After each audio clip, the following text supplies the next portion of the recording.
That's a look for you, babe, to say something. I don't know how to have anything to add to that. Cut that. What's up? It is Kelly and Jameson, and we're here to talk to you about our next yoga teacher training. Welcome, everybody. My name is Jameson. As Kelly mentioned, we're really excited to welcome you all into this teacher training. This training is going to be comprehensive, it's big, it's deep, and it's here for anybody who wants to grow their practice, learn how to become a yoga teacher, find their voice, dedicate and dive deeper into yogic practices and philosophy. And it's really amazing that this exists in the world because it is a journey of depth that takes you deeper than you thought you could possibly go. I think it's a good time to dive into a teacher training if you want to take your own practice deeper, if you're ready to move into a place of deeper self-inquiry, along with learning more about the asana, yoga philosophy, and actually how to teach. So of course you should do a teacher training if you feel like you want to teach yoga, but that wouldn't be the only reason I would say it would be a good idea to embark on a journey like a 200-hour, because it really is.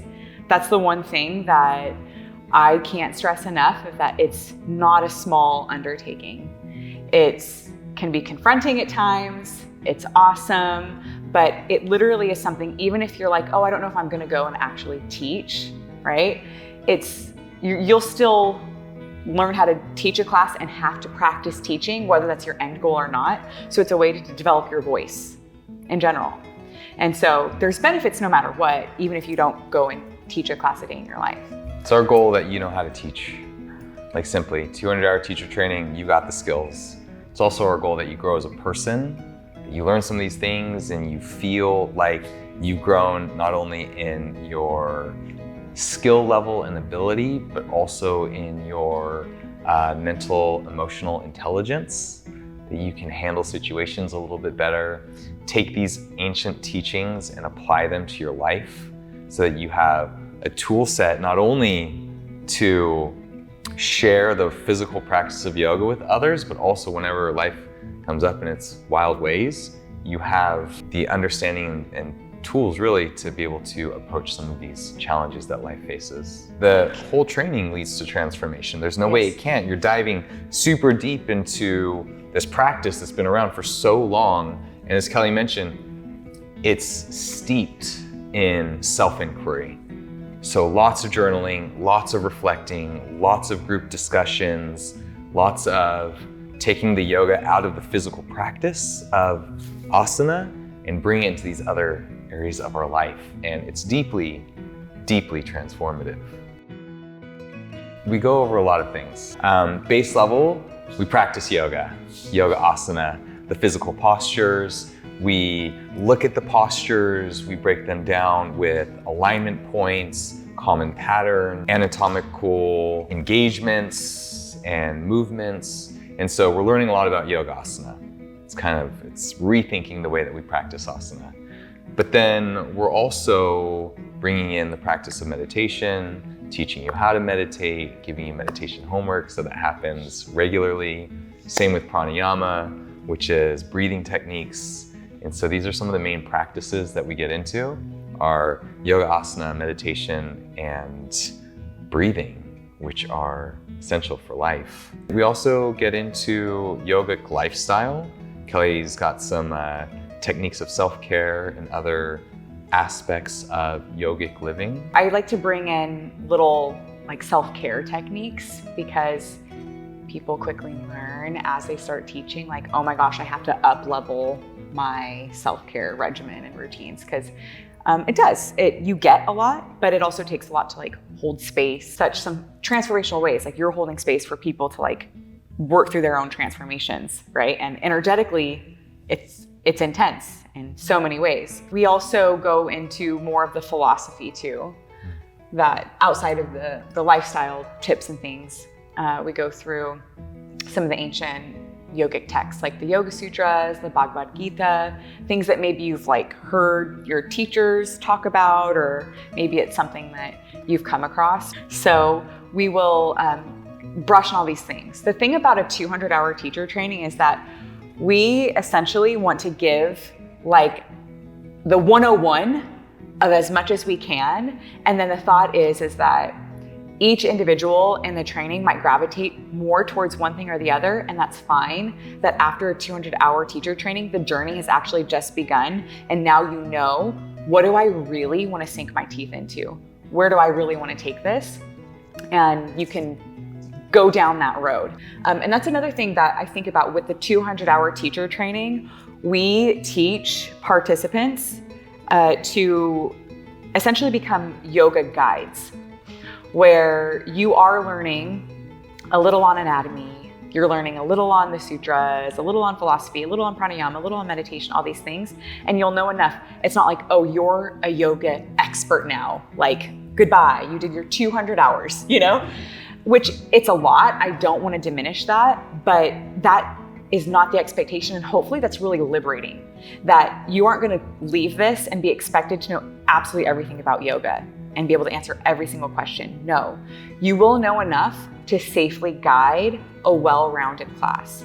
Beyond that, if you get really into it and you want to do more advanced training, like we would consider, like after doing a 300-hour, maybe you would be considered more like a yoga teacher, because you could provide maybe a little more education because your training's gotten more advanced. We want you to deepen your practice, learn about philosophy, self-care, yogic lifestyle, but also have the skills to be able to walk away, teach a 1-hour yoga class, which involves structuring, sequencing, your verbal delivery, the classroom management.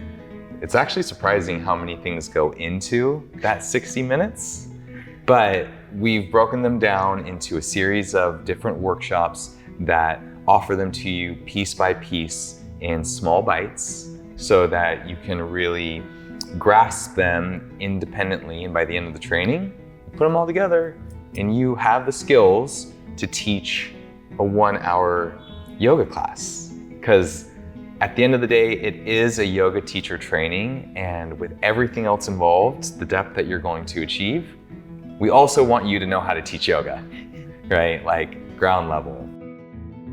So 200 hours is exactly how it sounds. There's 200 hours of your time that go into this. And after that, training with us, you become a Yoga Alliance approved 200-hour yoga teacher, where you can register with this governing body of yoga called the Yoga Alliance and get your 200-hour RYT, or registered yoga teacher. January through March, every other weekend, and it's Friday, Saturday, Sunday. So Fridays are 5 hours, 3 to 8 p.m. Saturdays and Sundays, all day. 9-hour days with an hour-and-a-half lunch. So we go from like 8:30 to 7 p.m. and it's 5 hours in the morning. We take an hour-and-a-half to eat and break and kind of recharge. We come back for 4 hours and we split it up. So the structure of the days are the same from week to week, and you end up with about 140 hours in person with Kellee and I. Outside of that, there's a 20-hour online anatomy training, 20-hour yoga sutras training, and then there's 20 hours of studio classes with Kellee and I. You throw in one observation. You watch her teach for an hour, where you just sit there in the room and watch, and then you watch me teach for an hour, and then we have a discussion on what you saw, what you observed, and there's your sum total for 200 hours. We're not teaching hot yoga specific, because the skills are in the conversations are better done in a room that's non-heated, so we can actually focus on the task at hand. But the practices outside of the teachings can be done in either heated or non-heated studio space. So yoga has a lot of different styles. You do restorative and lay on the ground and roll around, or you do power yoga, you do hot lift and flow and lift a bunch of weights and get all crazy. Or you could do vinyasa. There's so many styles. The style that we're offering is called Chromatic yoga, which is a style that celebrates personal ingenuity, personal expression through very similar structure. So it's kind of like bones of the house are there and you can decorate it in any way that you want. And basically the structure is we're teaching a 60-minute yoga class that leads up to a peak posture with postures that layer to get you to that peak. And there's one through line that's woven through the entire practice. So for instance, Target stretch. if we wanted to teach a class towards half splits, Ardha Hanumanasana, then we might focus on the hamstrings. And the postures are going to help warm up the hamstrings. The physical through line is going to be looking at the hamstrings. So your class is guided and it's focused, and at the end of it, the students feel like they've done something. They feel like they've gotten something out of the class, there's direction, that they know what's happening. So you can be confident in like having a structure to fall back on, and then your own, you have all the creative freedom you want to choose, like what's my peak posture, what's a main stretch, a target stretch I want to focus on, and then build your class in that way. So it's just really nice.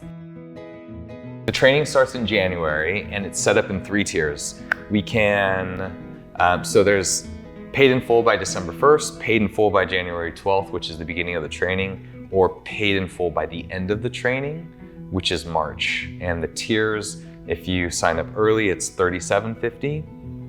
By January 12th, it's $4,000, and by March 19th, the end of training, it's $4,250. All the materials are included in the price of entry. Yeah, so we've got the mandatory reading, we've got the online trainings, we have the teacher's manual, and then also 3 months of membership at both locations to Tower Yoga. That way you've got that covered, because we are requiring that you practice yoga with us.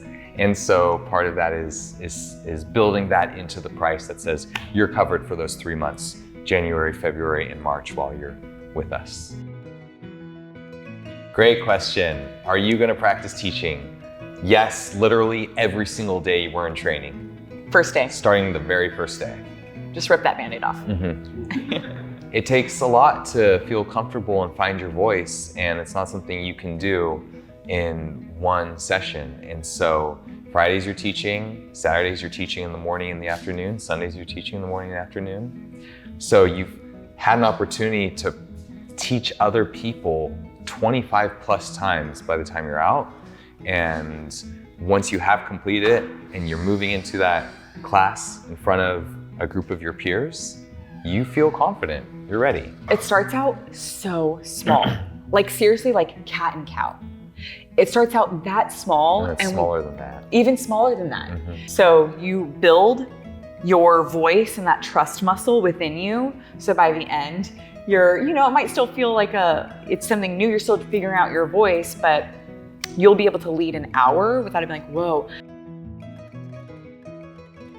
Punctuality. Yeah, I guess I'm like taking it like way out, but really it's like, it's worth stuff.